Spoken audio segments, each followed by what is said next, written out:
I think when we go into this, what we're really are dealing with too is the ways to relate to the invisible world. I mean, this is what this whole thing is about. Now it seems as if it is saying women, what it really is saying is this. Let me put it this way.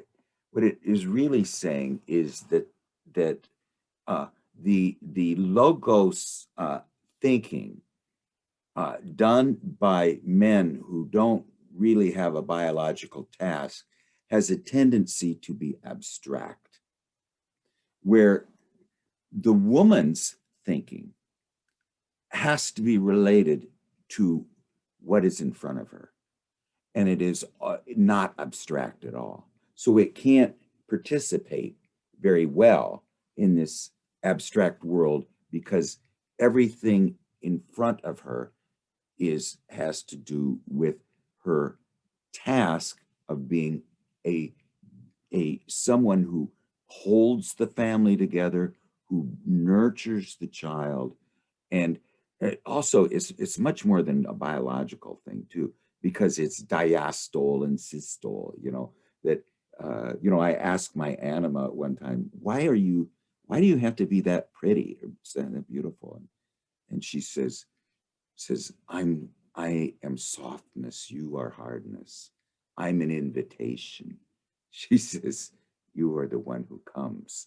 It's this idea of the flower is prettier than the bee and whatever. But the whole idea is that the feminine thinking that has to do with practical, commonsensical things that are not abstract at all has more to do with the sensate and the intuitive functions rather than the logos. Now this is not sociological at all. What we really, the way I kind of try to look at it too is based on the inverse here. That look at it this way: the dominant functions in male and female, they're both about even on sensate, but they're almost inverse on feeling, which is personal and related, and thinking, which is impersonal and abstract. That's the major difference. And then the man is the lowest on intuition and feeling. But now here's what Jung and von Franz were more interested in. What is the door to the unconscious? A woman, our daughter tends to be, she's an introverted thinker, and yet she just had a baby, and she's just a very nurturing mother. But her unrelated function is feeling, and there's only 11% in the female population that are that way. Now, as far as me, I'm an INTJ. There's only 1.2% of the population that's INTJ. It's the absolute smallest category there is. But we're going to also kind of find out that the abstract thinking does not help us that much in the inner world.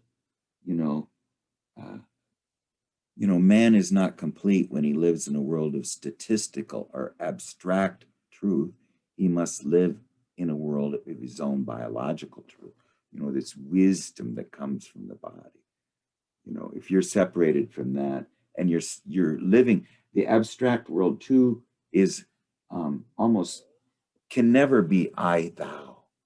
It can never be I thou, because it very rarely can it be other than I it, and that's absolutely necessary for evolution, though.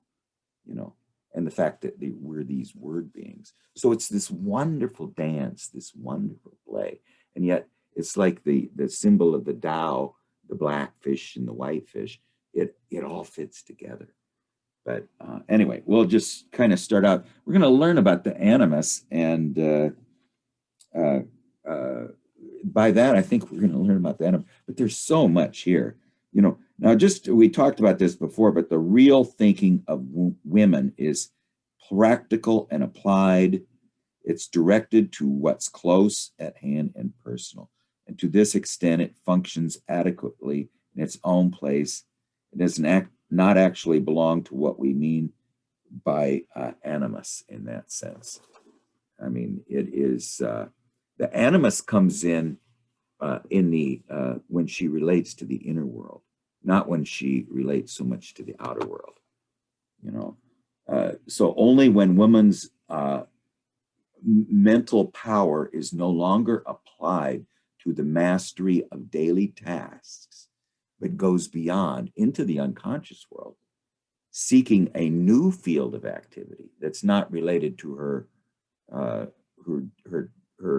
the task of common sense and practical applied thinking, then the animus comes into play, not before.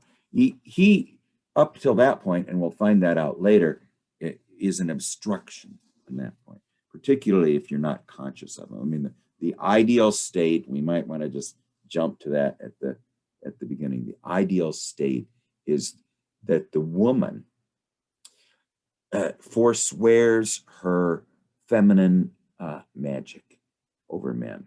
She's conscious of it, at least, because then she achieves consciousness. That is her greatest power and her greatest charm, but it also keeps her unconscious. She needs to become conscious of herself and that fact that her magical side is has to be at least observed, and she's conscious of it. And then the other aspect is that she differentiates herself from the animus, and that the animus does not control her, but acts as a aid to her in her life. As she now this is really beautiful too, and is the anima provides the image. The female can easily provide the image because it's irrational. So all of the images that come up are non-rational, non-abstract. The woman anima is the image. That's what the anima does for man, is it makes visible the things in the invisible world, and what the animus does for the woman is to provide meaning for those images. So the man is just automatically, hi Jan, just getting started here on the real part of it. Just talking about the animus and the anima, the animus, the man, the logos, wants to provide meaning to something before it even perceives it. Where the woman is, that's why she's the seer. It's a great, she has access to the world of the wisdom of the body, and that kind of irrational wisdom of images. But we'll get it a little more structured here. So we're just going to start off talking about the kind of thinking that goes on in the unconscious is not directed thinking, but the thinking that goes on in the outer world is directed thinking. The thinking that, especially after, after the Renaissance and after the French Revolution and science, at that point, directed thinking with the scientific method just has really is like a fairy tale curse has come over the land a little bit. I mean, it has great blessings, you know, but it cuts us off from the world that fed um, wisdom for all these generations, cuts us off from the invisible world because it's so abstract, so unrelated, you know. So um, the uh, the kind of thinking that goes on in the inner world. Now, it doesn't go on just with the woman, but it goes on with the man, if he relates to the inner world, is a thinking that is called wishful thinking, and it corresponds to appears in fairy tales, and when they always start out when wishing was still helpful, and it really has to do with imagination, magical practice of wishing something would befall a person is founded in the same idea, and where there's going to be more to it. But Grimm, in his German mythology, points to the connection between wishing, imagining, and thinking in the inner world, you know, and in fairy tales, and in really life. You know, life is this directed, abstract, formulaic thinking uh, is really foreign to life. So he says an ancient Norse myth name for Wotan was Wish, and the Valkyries were wish maidens. And he is the Lord of wishes. He's really the Lord of thinking. He is not, he's the wind spirit. He's not merely the giver of all that is good, uh, as comprehended under wishing, but also uh, he when he's evoked, he can create by a wish. And what you're creating by a wish really is meaning, you know, and that's what the wish aspect is to create meaning, you know, not to create outer objects. So wishing is the measuring, outpouring, giving, and creative power. It's the power that shapes, imagines, thinks, and is therefore imagination, idea, and form. It gives, brings the world into being. So this is the kind of thinking that the star-headed God holding the blue bird will bring the woman who is conscious and has differentiated herself from the possession by the animus, and now uses him to guide her consciously. You know, that's who she's going to encounter.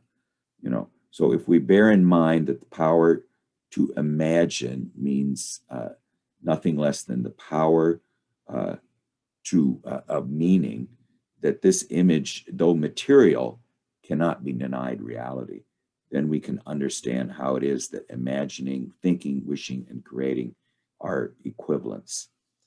Now, that anyway is the thinking in the inner world. This is the thinking that the animus needs to provide the woman, the meaning. She provides the image. That this animus provides what it means. The man's anima makes visible the images to him, and then his spiritual aspect provides the meaning. And I just wanted to, I had mentioned this to Gary and I think maybe to Tim, but there's just this wonderful little statement. Let me see if I can find it here. Of what I think this is, maybe it is. All right, let's see. Well, anyway, the spirit, the form of spirit is, that's not it. Okay, well, the form of spirit is analogy. You know, spirit is analogy. That's how it provides meaning. This resembles this. If you want to understand this, think of this. Here's an image. This is like that. So now that's what spirit is really supposed to do, is provide the analogy to make the image meaningful and transformative and a symbol, this third thing, And hi, Carlos. I didn't say hi to you.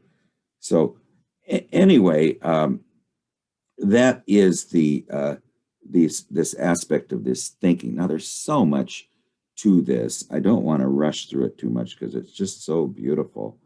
Now, the things that how the animus works in our lives, you know, if let's see this. We could say that feminine thinking, insofar as it not occupied practically as sound common sense, is she's dealing with the inner world at that point. And so now it's not, yet she does not do it abstractly. Once she has moved from practical applied thinking, she doesn't move to abstract thinking. She moves to this imaginal world, and so she never goes really into the abstract mind, since but the idea, though, is that the animus is objective, is abstract, is impersonal, and she cannot change that. It's going to provide the meaning, but the thing is, if she doesn't see a differentiation between herself and the animus, she tends to be confused by it, because it is the character is of indisputable reality, and what the animus says must be indisputably true, and so it's very confusing. And then we come to the magic of words. We're word beings. We're this unusual animal that suddenly started using words. And I think it's really strange that our dreams are in these images, which started using words probably, a million, maybe a few 100,000 years ago. Didn't use them before, but the dreams of the grizzly bear are probably similar to ours, and yet the unconscious has added words and became a punster, And by the way, there's like 5,000 languages in the world today. So it has a great vocabulary, and by the way, it made up those languages, I mean, it was the one that they came out of, So anyway, the magic of words is,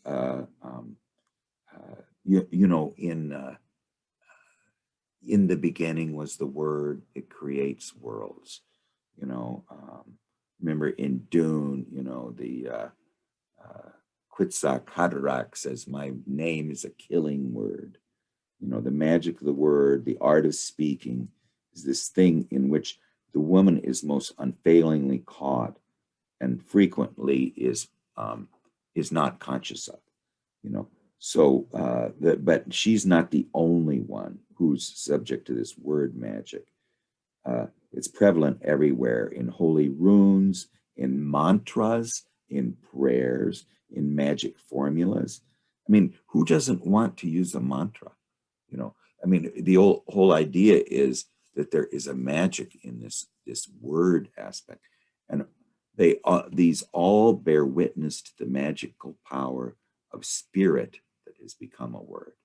This is the idea of spirit is both analogy and naming. The images are an analogy, but the analogy needs to be expressed in another analogy. What does this mean? This analogy. What is? How do I make sense of it in my own life? Not in my outer life necessarily, but in what it's compensatory to the ego. Now, it's a voice too. Now, this is the thing. It is a voice that speaks in us.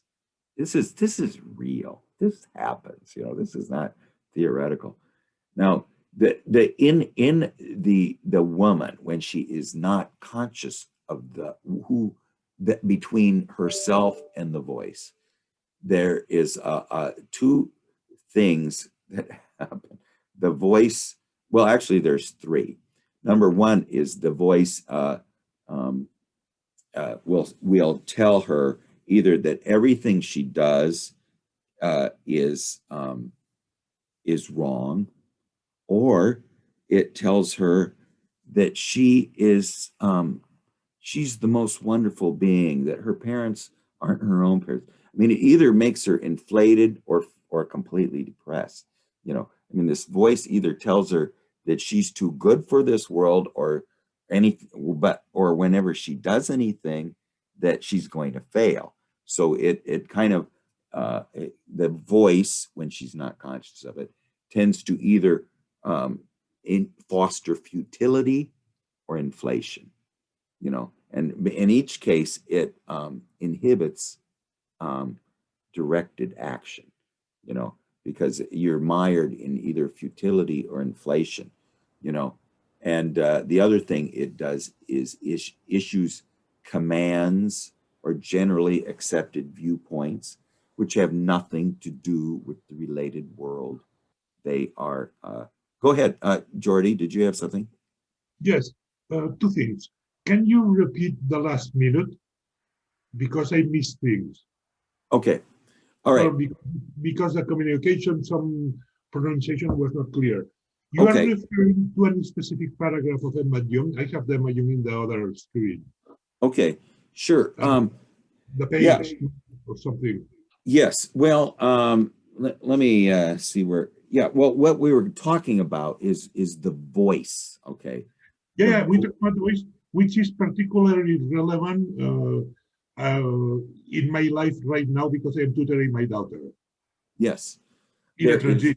transition of hers. Yeah. There's a voice in women that And speaks. I know. And it says usually four different things. Okay. Yeah. One is that whatever she does, it tells her she's going to fail. So it mires her in futility. Okay. The other thing is it tells her that she is the most magical being on earth. She is the princess of all the world. So it makes her inflated, removed from reality. Okay. And then the third thing it does is it gives her generally valid truths that aren't related to the situation at hand, you know, in a human way. You know, it's sort of this non-human way that can be clever and it can be smart, but it's the wrong thing. She needs to find out what is the human solution here, not what is reasonable and what's discernible. She needs to know what's the human situation here. And the fourth thing it does, and it does this in all of us, it brings us revelation.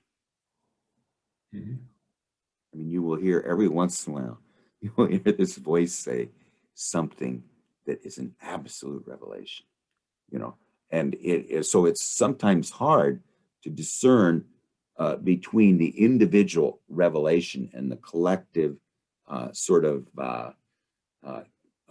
you know, truth that, but it's not valid to this situation, you know. So when any either man or woman approaches a situation which involves relatedness, sometimes reasonableness and discernment seems very clever, but it doesn't resolve the human situation. And not in all cases is that possible to avoid the reasonable solution. Go ahead, Jordy. Yeah. Do you have the reference or it's an elaboration of yours? No, it's there. It's in page somewhere between page like 21 and 42. I will pull it out right out for you, but it's about it starts I didn't have the page numbers here, but the voice expresses it. I bet Jan will find it for us. Yeah. We hear it from a critical, usually negative. This is the actual quote. We hear it from a critical, usually negative comment in every movement. an exact examination of all motives and intentions, naturally always causes feelings of inferiority and tends to nip in the bud all initiative and every wish for self-expression, you know. And then there's two forms from this. What it does, she's deducing that there are two important sides of the logos function here. Number one is discriminating, judging, and understanding. And number two is the abstracting and setting up of general laws. And she says where one prevails, the animus appears as a single person, and where two prevails, animus appears as a plurality or a council. Now that's something to remember too, because you often hear that the animus is a group of people, but it is a group of people when it prevails, has to do with abstracting and the setting up of general laws. But when it is discriminating, judging, and giving meaning, then it's usually one sage or wise person or a voice. You know, it's not a group. So discrimination and judgment are individual. Abstract laws, the laws of the unconscious, presupposes agreement on the part of many and is most appropriately expressed by a group. You know, when I read that, I thought one time I had this friend who was he was very famous in town, but he was about 3 foot tall, and his wife was normal size. And I happened to be walking behind them while they were going into the grocery store, and I didn't hear what he said, but his wife says, "Well, I don't think that the makeup companies of America would be very happy if all women stopped buying makeup just because you think it's unnecessary." You know, so I mean, you know, he's not a group, so he can't set the generally applicable laws. Anyway, the really creative faculty of intellectual abstraction is very rare in a being whose primary function is to be a human relatedness. Intellectual abstraction is rare in someone whose primary function is personal, not impersonal, and is related, not abstract. So, but their women are very creative, but their creative expression is in the sphere of living. This is why when any thinking that a woman does that is not practical and applied, then comes under the aegis of the animus. And then in that case, it tends to be thinking more aligned with sensation and intuition than logos, you know, at least when she does it, okay? The animus provides her this abstract meaning, but she can apply also her sensate intuitive thinking to the feeling world, the related world. And she does it in the shaping of the home, in life as an educator, as a companion, developing of relationships, and the shaping of life. And this is the real field of feminine creative power, okay? And it's very powerful. And also among the arts, she excels in drama and in acting people and relationships and life are given form. Now, this does not say that, this is just sort of, again, what our eventual goal is not to come up with a sociological explanation. Our goal is to understand the mystery of being alive. So that's what we're focusing here, is the world of relatedness. We're contrasting it with the world of the personal and the relatedness, and we're contrasting it with the world of the abstract and the differentiated, the one that separates versus the one that brings together, you know. And so now in dreams, though, the very creative elements in the products of the unconscious in dreams, visions or phrases that come to her spontaneously. And these products often contain thoughts, views they can be of an impersonal nature. And the mediation of this knowledge comes from the higher animus. I don't know if we're going to get to it today, but we'll talk about the lower animus. There's a higher animus and a lower animus, and we'll talk about them. But the higher animus is this mediator of revelation.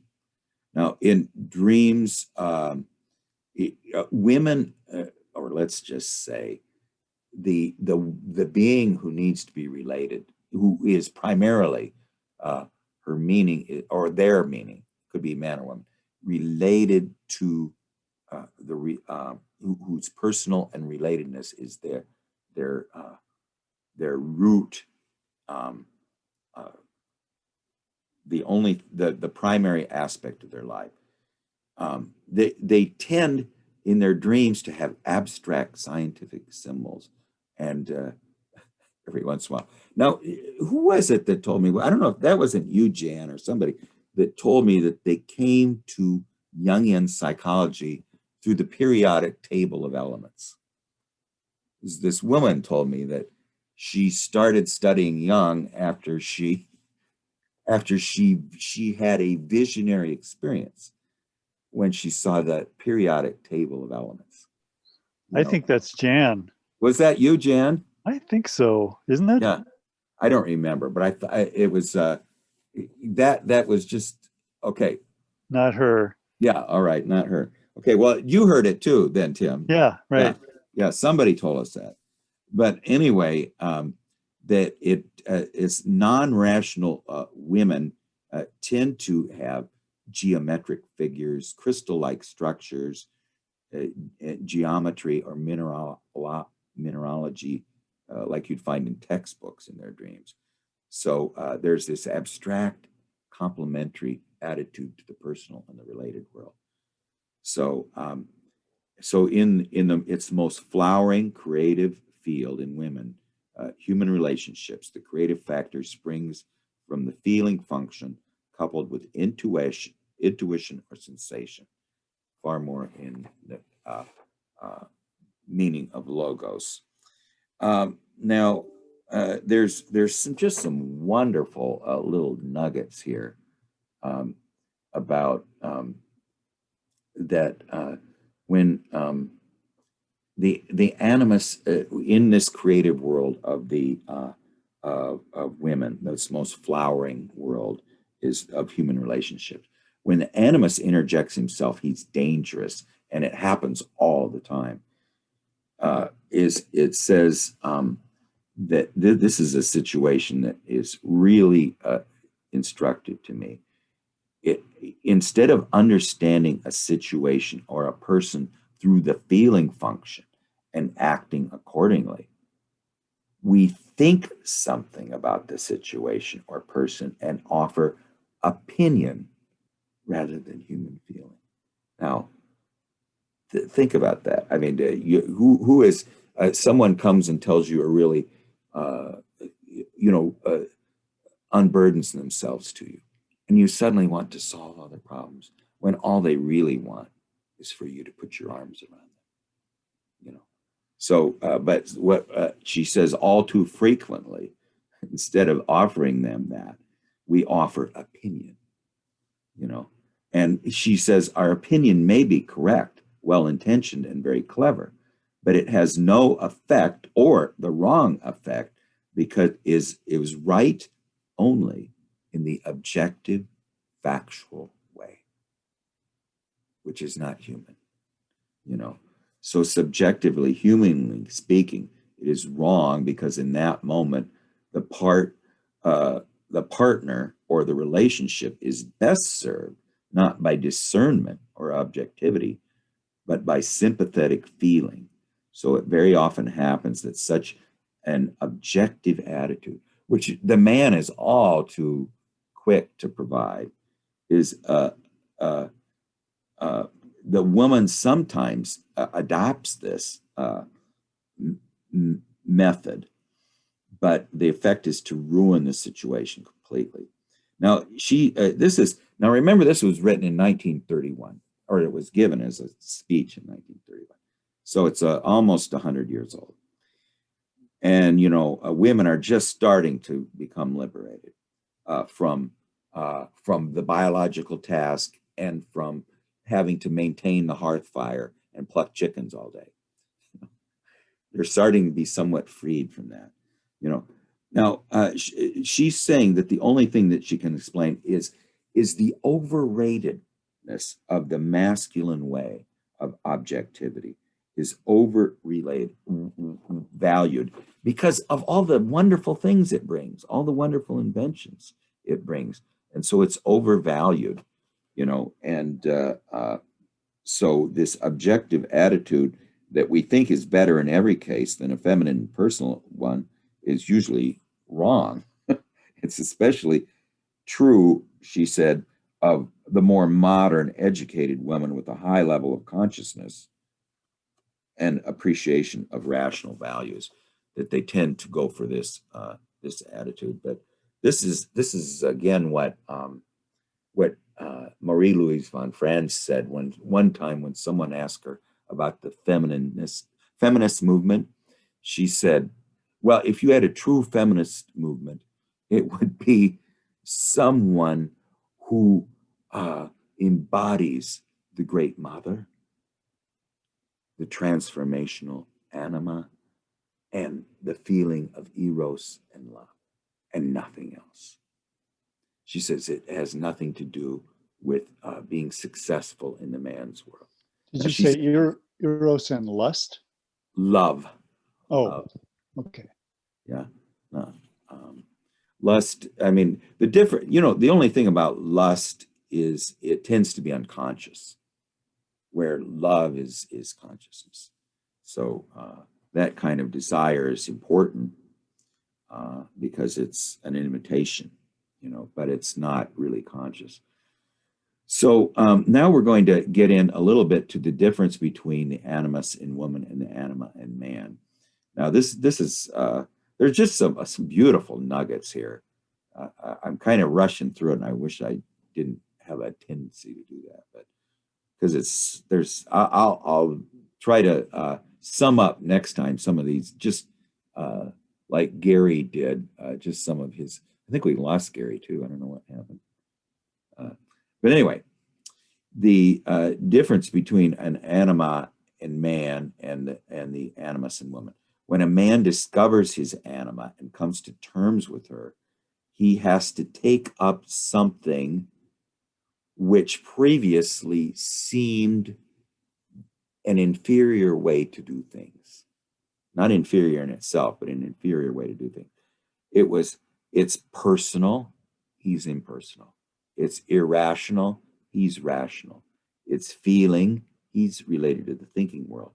It's the relatedness, he's abstract, And so it is a sacrifice for him to, after he discovers his anima, to have a relationship with her, because he has to sacrifice the impersonal, the rational, the thinking, the abstract, and the objective way, because she is personal, irrational, feeling functioned, relatedness, and subjective, one to one, I, thou, So up to now, so now it also counts little. This is an interesting little thing she says. It counts little that the anima is fascinatingly attractive and appears valuable because the man values his abstract, unrelated realm more than the animal world. But it is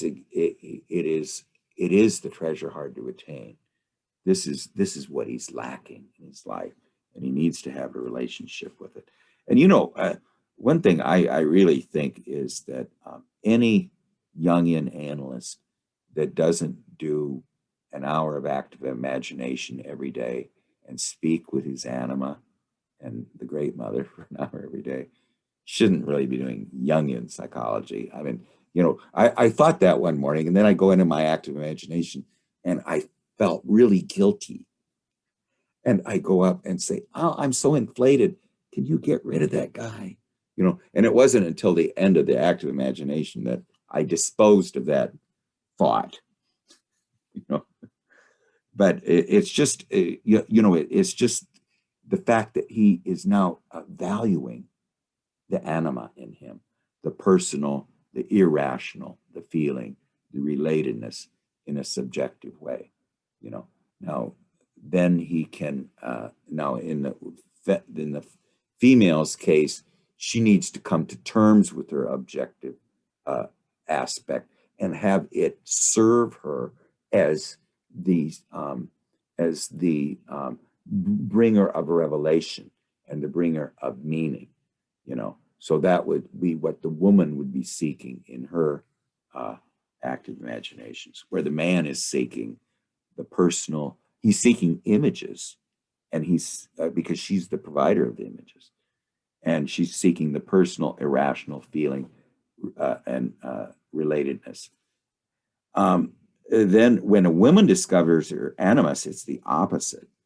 Now, the thing is, it's a little.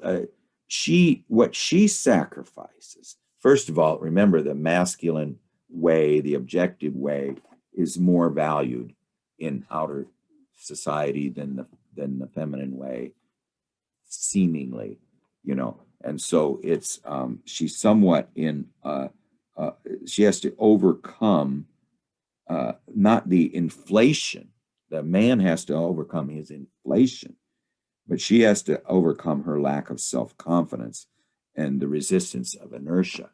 But she has to be self-confident in her feminine position, and then not she needs to value it highly and not let a tyrant rule it. Okay, what she needs is the source of meaning and revelation. And that's going to come up in a few dreams that we'll read next time. There's some dreams about the tyrant that controls the feminine and how she frees herself from it. So for a woman, it's not a descent, but an ascent, and she often fails for lack of. It's presumptuous, she says, to oppose with our unauthoritative convictions. We're not to oppose the judgments of the animus who claims general validity. So a woman, though, has to do that. It's a revolt. She needs to revolt against the tyrant animus within her, and she will suffer as a consequence, but she will never be free from the power of the tyrant until she finds herself. And she said, viewed from the outside, the woman who doesn't do this, she says, the one who's in complete identification with the animus, there's nothing unself-confident about her. She's defiant, self-assured, and contentious, but she's saying that all of that should be directed against the animus that is controlling her. So the natural result is the woman's position to the animus is quite different than the man to his anima. And because of this difference in attitude, many animus phenomena are not parallel to the anima experience, and vice versa. Now, here's this wonderful thing that my anima told me to. Why are you so fascinatingly attractive? And she says it's an invitation, but the woman needs to become unconscious of the magical influence that she has on the man. She instinctually knows. Now, this is a obstacle to her being conscious of the animus. Okay, she instinctively knows that she has a magical influence over the man. And she often resists to the utmost the process of becoming conscious of that. And because then she realizes that the magic is, I mean, she has risen above the magic. So now she sees it's all a trick, you know, and it's not, so now, and she also treats the other person, she wouldn't play that trick on them, you know, of using this magical power, unless she was conscious of it, you know, in this case. And she says that men often take pleasure in this woman who is playing the role of this magical being who attracts men and just makes them unconscious. So it's sort of this mutual enjoying the unconscious of the other. The man is anima possessed. The woman sees her power that she has, doesn't want to give it up, you know, and yet she needs to give it up, at least be conscious of it. And the man needs to be conscious of his projection on her, you know, and then they treat each other not with as objects as that we've have projected our anima on, that aren't, but as real being. There is a real human being here, and I must relate to them on an I-thou basis. Now, so that is also an obstacle to a woman becoming conscious of her animus. And another point often overlooked, she says, is that the anima has a special role as the transmission of unconscious contents in the sense of making them visible. Now, this is just, remember that forever. I mean, it's something I really didn't hear someone say before. The anima special role for the man is the transmission of the unconscious contents in the sense of making them visible. She helps the man to perceive these otherwise obscure things. And it's the necessary condition is a dimming of consciousness via less sharp, less clear, and be able to perceive a wider field of things that are still shadowy. So this is why the woman is connected with Luna. You know, she is the anima is connected with this lunar landscape. You know, she's feminine consciousness has a lunar rather than a solar character. Is light, the light, mild light of the moon, which merges together rather than separates them, does not show up objects in all their pitiless discreteness and separateness. That's animus thinking, like the harsh glaring light of day, but blends in a deceptive shimmer the near and the far, magically transforming little things into big things, high and low, softening all color into bluish haze, and blending the nocturnal landscape into an unsuspected unity. Now, that is what the anima provides the man, and which is just beautiful. Now, the woman has a gift in this realm. She has a intuitive faculty, even if she is a sensei being. She just has an intuitive faculty, and it's always been recognized. The woman might not be able to state what's going on, but she knows something's afoot or amiss, and she does not enjoy having her vision brought to a focus, this pin set eye. It gives her awareness of what is obscure and the power to see what is completely hidden from the keener eyes of discernment and of the objective rational world.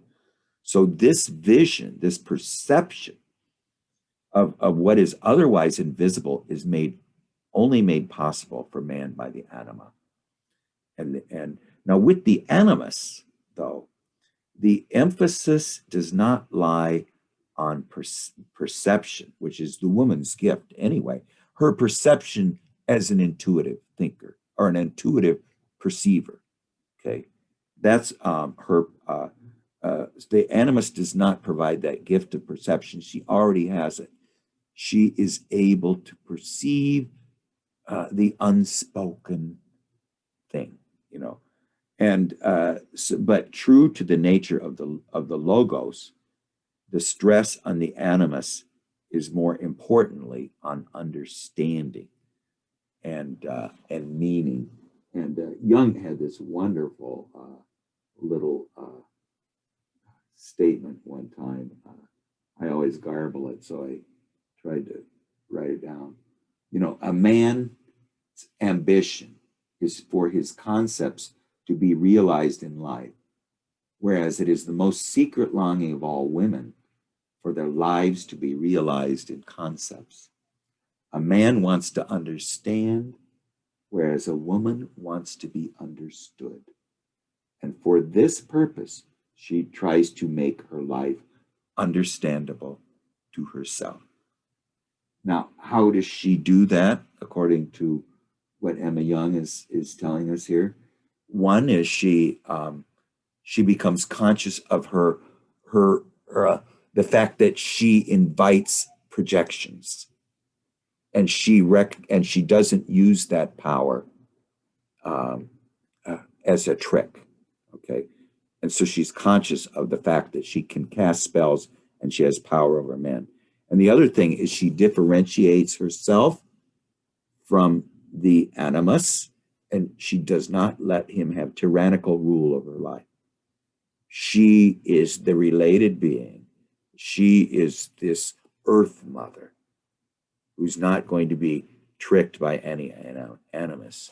At that, when she has achieved that level, then she invites the animus to help her understand herself, to be understood, you know. Now, so what the animus provides is the meaning that she lacks. That needs, it requires. So it's the function of the animus to provide the meaning rather than the image, and it is where it is an achievement for man to go into the unconscious world and see images. The achievement for the woman is to give up her power that she has over men as this amazing, fascinating being. So anyway, I can just sort of finish it up. I'm going to try to summarize some of these points later, but so while a man occupation with images, dreams, and visions is an achievement and a sacrifice for the rational objective mind, it's a descent from the light into the darkness, from the clear into the turbid. And only with difficulty does he say to himself that all the incomprehensible or apparently senseless contents of the unconscious have a great value. It has the saving value. And moreover, the passive attitude which visions demands accords little with the active nature of man. So that's his sacrifice.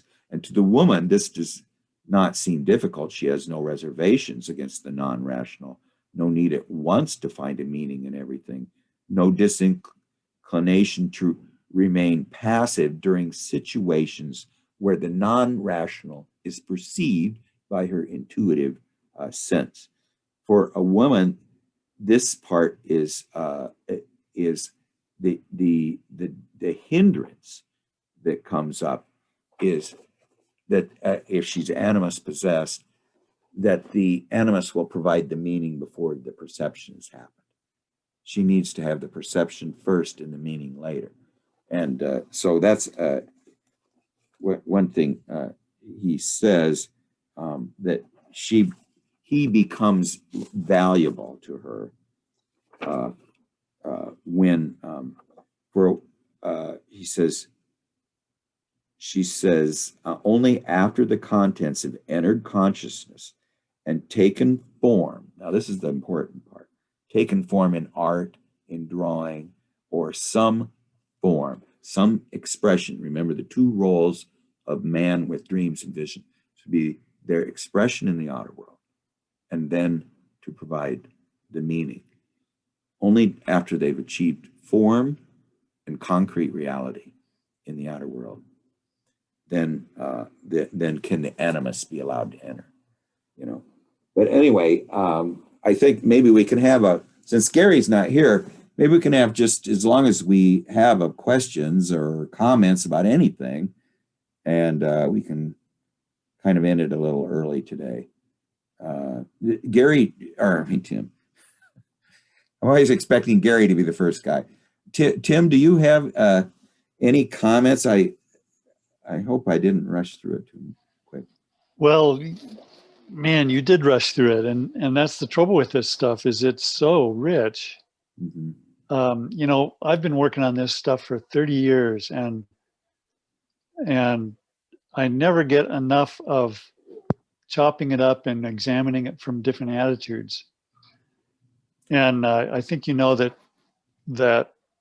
a lot of my work is based on this idea. So I've been working with, as a figurative sculptor, all my adult life, I work with nude models. And about 30 years ago, I began to realize that, especially with female models, there was this other thing coming up that was a third thing in the room. And it was studying of alchemy that made me realize this is what alchemy is about, is separating the two opposites and then working with the tension in between them. Mm-hmm. And so this is very helpful just in terms of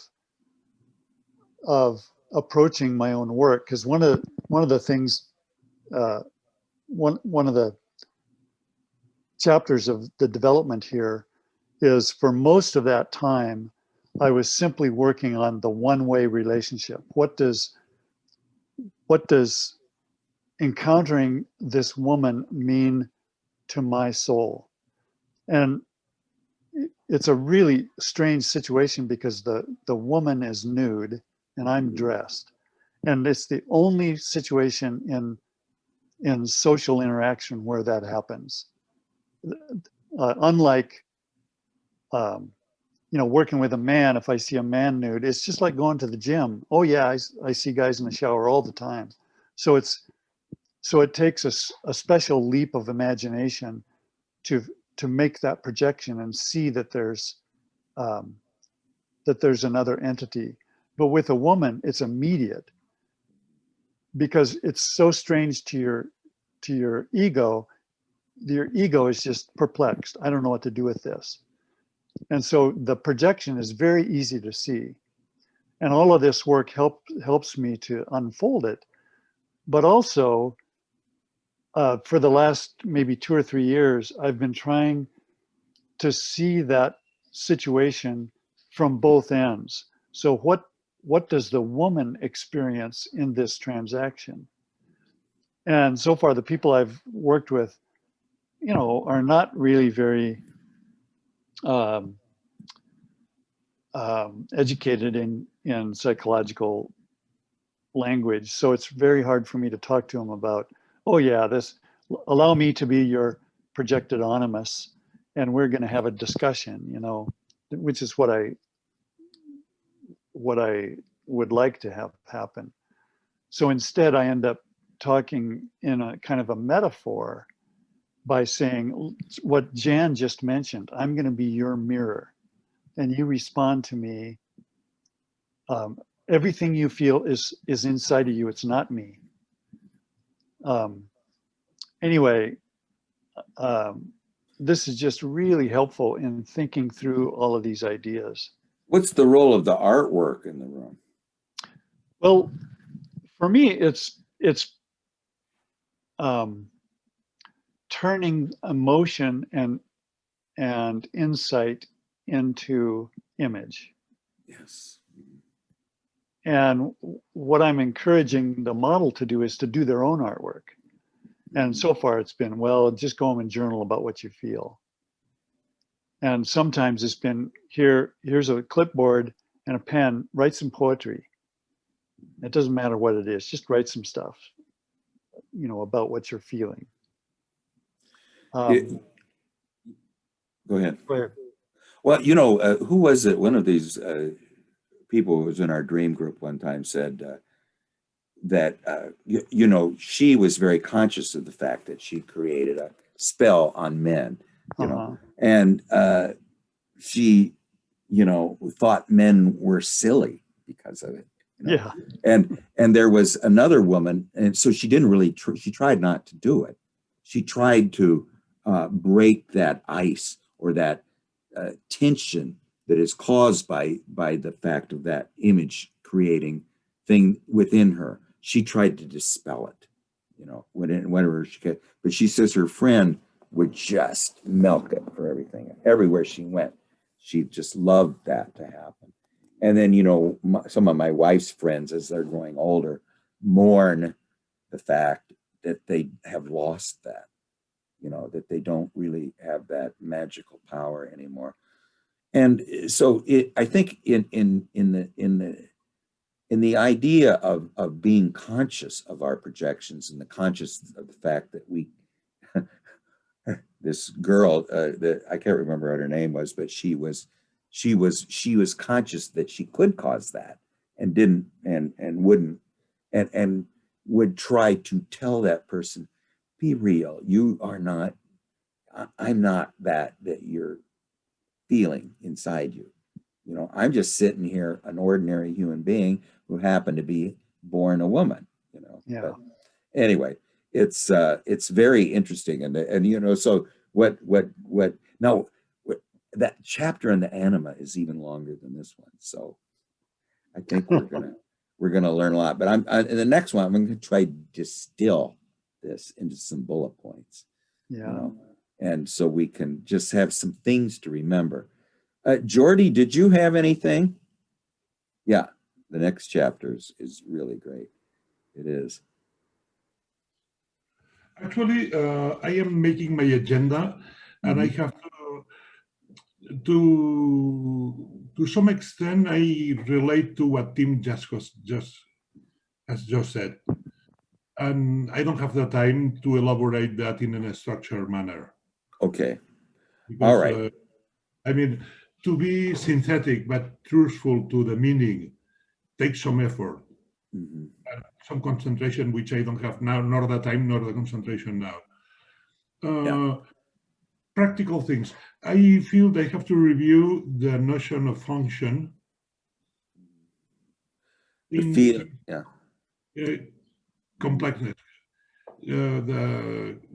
The function and the inverse function, etc. Beyond Myers-Briggs, so to speak. I did my Myers-Briggs thing, say, 20 years ago, and it was enough for that time. But I would like to review that more in the, say, in the Jungian logic, more than, say, in the either recreational or technical usage of the tests. And 2 footnotes. Second one, I would like to hear about Jan, who has making quite substantial contributions to the chat, and she has raised objections. I would enjoy very much to hear. Yes. Can someone read them? Go ahead. Now or elsewhere, but she about particularly about the feminism of and how that affects to her reaction to Emma Jung. Yes, I totally agree, Jordy, and I would also like to have her talk about this. Being a teacher, she put in the chat this piece that we should read. But go ahead, Jordy. No, I would like very much to hear her take on that, and if she wishes to elaborate on her reactions. to which extent are contextual or hers, or what's in it here. And another footnote is, I think that there is plenty of food for thought in the introduction of Emma Young's notion of logos. It's very schematic, it's very simple, but the notions coming from the Greeks and the multi-layer meaning are a pain or a pleasure, if you wish, we have to deal with in an almost daily basis. Mhm. What virtue, what logos, what meaning of life, the type of things that are Hellenic or Judeo-Hellenic in origin. The thing I really took away from it, and again, this is a revelation to me, and I'd like to sort of summarize, get just maybe 10 bullet points from this that we can discuss next time, is that the logos provides understanding and meaning, but it tends to be impersonal and abstract, where the anima, or the eros, tends to provide the humanness and the relatedness and the personal and the image, not the meaning. So she provides all images are irrational. So they don't come from the logos. They come from the well of the unconscious, and it comes in a form of a picture, a story of images. Okay, and then the spirit tends to provide the meaning on that, but it's abstract and not human, not related. I mean, that's a quick summary. It doesn't tell us everything, but it's just sort of a way of sort of saying, well, here it is right here. This is what this is from Edinger. Analogy coagulates spirits.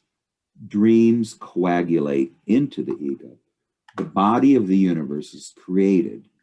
That means our ego, our psyche, is created, or that is coagulated by means of proportion or analogy. That means, a bee is to a wasp as a frog is to a toad.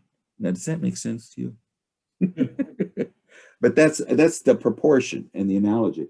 Analogy is a process that, by the way, comes from Serlo. I always quote that to my wife's father, and he would kick me in the butt. Analogy is a process of relationship, a making of connections by as if. These texts tell us that analogy corporifies or coagulates spirit. What he's really saying is it corporifies or coagulates meaning, but it coagulates it in the image and then coagulates it in us. So it takes the dream, adds the spirit, and through analogy, it coagulates meaning. It brings it down to earth. Coagulate means bring it into the body, And this is what makes alchemy so valuable for depth psychology. It is a treasure of analogies that corporify or embody the objective psyche and the processes it undergoes in development. The same applies to religion and mythology. The importance of analogy for realization of the psyche can hardly be overestimated. It gives form and visibility to that which was previously invisible, intangible, and not coagulated. That means the passive experience of the images of visions and dreams. They while we haven't done anything with them, they're an unopened letter, is what Jung called them. When spirit can come down and provide the analogies in the outer world that relate to the analogies of the dream or the vision, then meaning is created. But they have to, as she's saying, in the woman, for the animus to do his work, and provide the meaning, they need to have form and concrete reality in the outer world. In other words, the woman needs to write them down or to draw them. They then obtain concrete reality in the outer world. Then the animus can come in, provide the meaning, and then they transform completely and they shine. You know, the original name of dream, I think, means the shining one. You know, it means that thing that shines within us. You know, and concepts and abstractions don't coagulate. Now, isn't that interesting? Logos by itself does not coagulate. They make air, not earth. They are agents of sublimatio. The images of dreams and active imagination do coagulate. They don't sublimate. They connect the outer world with the inner world by means of proportional or analogous images and thus coagulate soul stuff. So this is what logos does for the woman, but only with the what she has already has as form, in the form of image. So anyway, it's kind of a great connection between these two things. I see indeed. I enjoy, I support the merits of alchemy and alchemical type of language as a transmission of meaning and wisdom, of inspiration and food for thought. It's a good gym, so to speak, to exercise. Yes. Now, Yeah. I was going to the very beginning of the book, where I found absolutely brilliant the introduction of Goethe, the Faust of Goethe. It's Yes. on page Right. when he was trying to rewrite the origin of the translation of the Gospel of John. Book of Logos. Was the logos. At the beginning was the logos. At the beginning was the deed. Beginning was the will. At the beginning was the power. And to which extent these four notions, intuitions, concepts, which are different things, may come together or may come interlinked somehow. And I leave it here because it's something I've been wrestling part of this early afternoon here. Yeah, the first one was in the beginning was the power, and that was the will to act.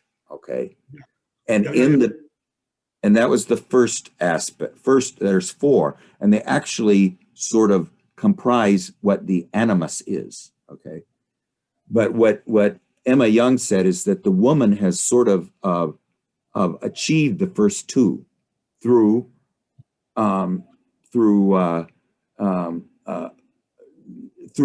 being independent of through birth control and through technological advances. Okay, so in the beginning was the power, that's the will to act. In the beginning was the deed, was the second thing that Faust came up with, and that means that you have the will to act and you act. Okay. Now, what Emma said, that the woman has already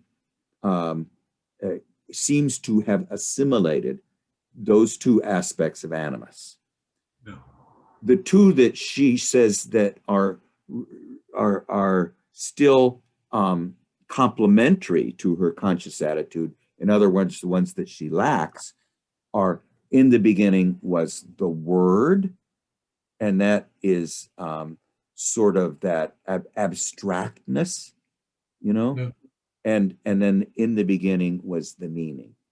Now, those are the two things that the animus can provide her now: objectivity and sort of this star-headed God with the blue bird in his hand is the meaning. You know, he can provide the meaning of that. But that is brilliant. That is absolutely brilliant. And I don't know how Goethe came up with that is just crazy. You know, I mean, it's just absolutely brilliant. Every time I hear you talking about logos, particularly today, it evokes me the notion of geometry. Yes. Geometry, in the sense, you know, this riot of a book of a fellow named Ignatius Reilly, The Conspiracy of Dunces, Hmm. Confederacy of Dunces, or something like that, who is quoting some sort of Renaissance, Neoplatonic, I don't know, here that saying the fails of the world is a lack of geometry. Geometry is necessary for existence. And geometry connects me to Pythagoras. That's another issue. Hmm. But I cannot avoid connecting to that. Now, how that may relate or not to the animus, it's something to explore. Well, you know, next week she's going to talk about music. First of all, the Pythagoreans and Yeah. their geometry was almost a mystical religion for them, and really what it was. Almost mystical. Yes, it was mystical. Yeah. But what it did is what's the relation? They find a mathematical number relationship between the circle and the spiral in the Fibonacci numbers, and you know, I mean, they just you know, like one of them, this was like in 300 BC, determined through triangulating that the Earth was 8,000 miles in diameter. This is like in 300 BC. You know, I mean, he had three guys sit and they all made some observation about either the moon or the stars or the sun. Then they came together, and then he was able to tell how much there was a shift between the three. And they were then, from that, he extrapolated that the Earth was 8,000 miles in diameter. You know, but the whole thing is, this seemed to be part of nature. It wasn't separated from nature. So if someone wanted to know the mystery of the gods, they needed to know the mystery of geometrical forms. You know, what's a dot? What's a point? What's a line? What's a plane? What's three-dimensional? You know, that they anyway. I can't really. I'm not a mystical geometrician. Working with the gnomons, the Pythagorean notion, the key thing was to open the diaphoron of the soul. Mm-hmm. Yes. To present yourself connecting to the world. I mean, it's a whole story. Mm-hmm. Jung doesn't have, say, audio. Jean Claire, she doesn't have audio connection. She just doesn't like to talk, I think. Oh no, that's. Yeah, she just prefers to text, if that's okay. So I think we should read these texts because it's fascinating what she's saying. Okay, go ahead. To do both things at the same time, it's sometimes difficult. Yeah, well, if she says something, can you just stop me and read it? I'm sorry, I miss it. But anyway, she says, I don't want to be recorded, no, but if you guys decide not to record at some point, I'll appear. Okay, all right. How about that? That's a pretty good invitation. Yes. Well, if you want to, Jan, right now, we can just cut it off for the rest of the time. Yeah, let's do that. Yeah. I mean, now, okay, the recording ends. I'm going to end the recording right now. Wait a minute, Craig. Yeah. Before you do that, let me just read what she's written, so at least people that look at the recording can hear what she had to say. She says, I had whole classes where there were maybe 5 girls to 25 boys. These are teenagers. I think my animus is very strong. Sometimes I had to look up to a boy because he was much taller and carry my authority as an authority figure. Because for those who don't know, she was a teacher. Yeah. Well, I am going to stop the recording right now. Wait a minute. Just let me keep going here. Oh, okay. Yeah. She says, I don't think I was a woman to the students. I think I was a figure, an amalgamation of the archetype of authority. Mm-hmm. Mm-hmm. When I was younger, I was more in my ego. When I was older, more in my archetype. And then she comments on the first few paragraphs of Emma Jung's text. She says, just to say, I got past my reservations with Emma Jung's few paragraphs. This one, for example, I disagree with, but there is no need to emphasize it. Quote, it is well known that a really creative faculty of mind is a rare thing in woman. There are many women who have developed their powers of thinking, discrimination, and criticism to a high degree, but there are very few who are mentally creative in the way a man is. It is maliciously said that woman is so lacking in the gift of invention that if the kitchen spoon had not been invented by a man, we would today still be stirring this soup with a stick. Yes. Well, So, I agree. If you, I actually did not even include that part in there, but yeah. I'm just gonna stop the recording now. Hopefully.